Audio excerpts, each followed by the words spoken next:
भाई बहन, पति पत्नी, प्रेमिका, मित्र शत्रु, सगे संबंधी इत्यादि संसार के जितने भी रिश्ते नाते हैं, सब मिलते हैं। क्योंकि इन सबको हमें या तो कुछ देना होता है या इनसे कुछ लेना होता है। वैसे ही संतान के रूप में हमारा कोई पूर्व जन्म का संबंधी ही आकर जन्म लेता है, जिसे शास्त्रों में 4 प्रकार का बताया गया है। 1. अऋणानुबंध पुत्र। पूर्व जन्म का कोई ऐसा जीव जिससे आपने ऋण लिया हो या उसका किसी भी प्रकार से धन नष्ट किया हो, वह आपके घर में संतान बनकर जन्म लेगा। वह अपना धन बीमारी में या व्यर्थ के कार्यों में तब तक नष्ट करेगा जब तक उसका पूरा हिसाब न हो जाए। 2. शत्रुपुत्र। पूर्व जन्म का कोई दुश्मन आपसे बदला लेने के लिए आपके घर में संतान बनकर आएगा। बड़ा होने पर वह माता पिता से मारपीट, झगड़ा करेगा या उन्हें सारी जिंदगी किसी न किसी प्रकार से सताता ही रहेगा। वह हमेशा कड़वा बोलकर उनकी बेइज्जती करेगा और उन्हें दुखी रखकर ही खुश होगा।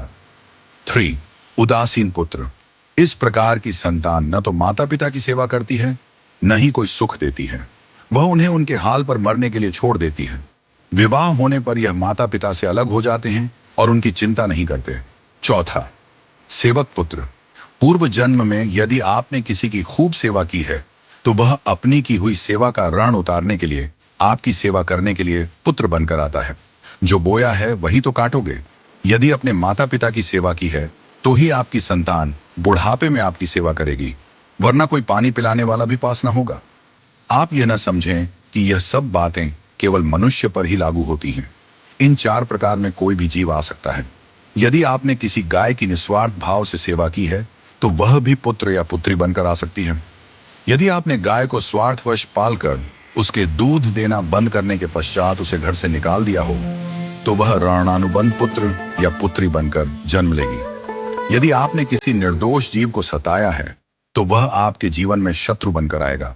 इसलिए जीवन में कभी किसी का बुरा न करें, क्योंकि प्रकृति का नियम है कि आप जो भी करोगे उसे वह आपको इस जन्म में या अगले जन्म में 100 गुना वापस करके देगी।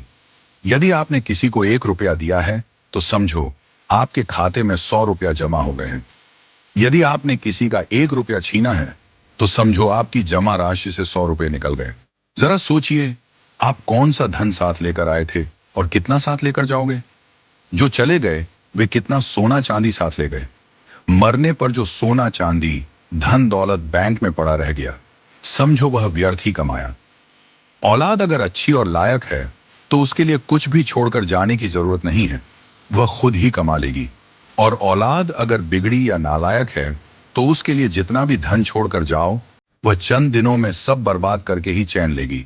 मैं, मेरा, तेरा और सारा धन यहीं का यहीं धरा रह जाएगा, कुछ भी साथ नहीं जाएगा। साथ यदि कुछ जाएगा भी, तो सिर्फ अच्छे बुरे कर्म ही साथ जाएंगे। इसलिए जितना हो सके नेकी करो, सत्कर्म करो।